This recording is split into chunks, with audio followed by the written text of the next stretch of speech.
And also thank you for putting yourself out there, raising money for a wonderful cause with Rowcroft. Now you may already be doing this walking, of course I'm marching right now because I'm warming up. You may be halfway through, you may not have started yet, but wherever you are, well done. And let's see how we should warm up every time we start off on that road. So while you're marching, standing nice and tall, but don't pop your chest out because that looks a bit strange, doesn't it?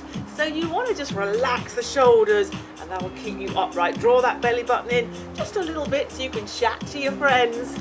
All right, now never bring the knees higher than 90 degrees when you're warming up because you're not quite ready for that yet. Okay, so let's take a step out to the side and together to the other side.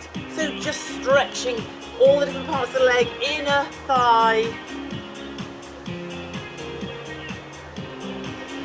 Okay, so while you're walking, you can be chatting. You're going to be chatting, I know you are. And while you're chatting, you are keeping your breath nice and steady. So that's what I want you to do while you're warming up as well. Okay, now just lift the knees a little higher now, up to 90 degrees. Rotate the upper body. So we want to get the muscles, the joints, and everything nice and warm. 2 more. All right, let's take those feet a little wider.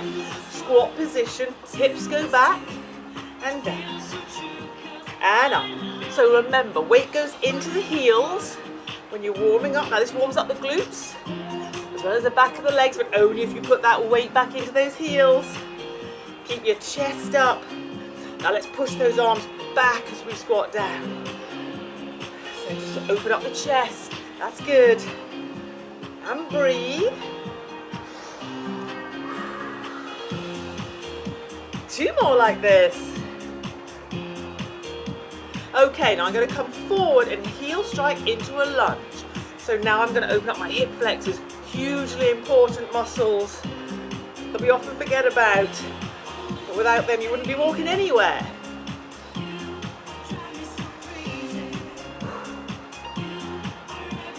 Using arms to balance. Now when you're walking, thinking about your arms is important. So let's imagine I'm walking, they're just hanging down here. Rounded shoulders, we don't want that. So we want to keep the hands, elbows bent, hands, bottom of the rib cage. Okay. All right, so now let's do a little kick. So back of the legs here. Carefully don't jar your knees. So go a little higher if you can. Have a bit of fun with the kicks. Again, relax the shoulders, nice long neck. Always think about that nice long neck. Shoulders often hold all our tension. We don't want any tension on this, we're having a bit of fun. 3, 2, 1. Okay, now what about those calf muscles? Again, especially on the hills, wherever you're choosing to do your walk, there's bound to be a hill if you're doing it in Devon. So up and down, lift your heels. Now, can you, while you're doing this, lift those arms up, big breath in and down. Keep the heel lifts going, lift and lower. One more time, lift and lower. Okay, just back into that march. All right, so while you are doing your walking, think about hydration. If you know you're going to do a long walk, it's a warm day, even if it's not a warm day, think of your hydration as the petrol filling the car before you set off on a long journey. You've got to top it up. So make sure you're fully hydrated before you start. Okay, that's so important. All right, heel taps now. Again for the calf muscles, bending the supporting leg. And then about every 20 minutes or so, you need to have some more drink. If it's very hot, adding a little bit of electrolyte sodium. You don't have to worry about that. You buy the sports drinks. That sorts it all out for you, and that will stop the cramps and keep you properly hydrated. Much better than just water if it's a warm day. All right, now let's step it back. Keep that leg straight and the other leg straight. Okay, so what about eating? We've done the drinking, what about the eating? So carbohydrates. That's where we get our energy from. I don't just mean sweets. I mean carbohydrates like pasta, rice, all that sort of stuff to fuel before you start or the night before, whatever. But on the journey, you want instant energy, yes? So that's when we come into our quick fixes. I love flapjack, malt loaf, that sort of stuff. But whatever you enjoy, whatever you find palatable, not too chewy, is what you should take with you. Keep your energy levels up. And of course, refuel proteins as well as carbohydrates. Loads of veg, that's also carbohydrates in case you didn't know when you finish. Okay, so if I was doing a walk now, I'm completely ready to do it. However, when I finish, so important to stretch. All right, so mostly the work's come from down here. That's what I'm going to focus on for stretching.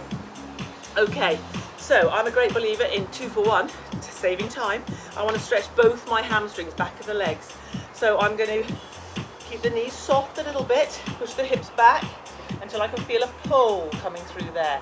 Now stretching may seem like a bit of a pain, but actually talking of pain, it will reduce any pain, any stiffness in the muscles. Won't get rid of it, but will reduce it. Reach those arms out. Okay, now gently uncurl. I mean, curl was fine. Straighten out those legs as best you can. You should feel that in the back of the legs there. Relax the neck. Relax the upper body. Hold there. And then soften the knees to uncurl. So stretching, you want 10, 15, 20 seconds is fine for each muscle. You may need to hold something for your quad stretch. I'm sure you've all done this. You could lie down on your tummies and grab your foot if you find that easier, pressing your hips into the floor or the ground. So it also increases blood flow to all those muscles and joints when you stretch after exercise. So that's another good reason to do it. And of course, it will increase flexibility. So it's really essential that you do this. You can still be chatting, of course. You could even be doing a little bit of refueling at the time. Okay, hip flexors, I mentioned them earlier, so let's get them stretched. Now you could put your knee on the floor here if it's more comfortable, but the most important thing is that you keep the leg that goes back straight. So here's the hip flexor here, drive it straight down to the floor in the center. I'm also driving my heel down here, I'll show you from the side, so you can see the calf stretch going on as well. Okay, looking forward. Remember, we're still sliding those shoulder blades down our back. And let's go to the other side. Feet hip width apart. And you want to make sure this knee is not coming over the toe. Don't let it drift. Stays over the ankle. Slide the shoulder blades down. Again, like I say, you could have the knee down and then take the weight forward a little bit. Whichever's more comfortable for you.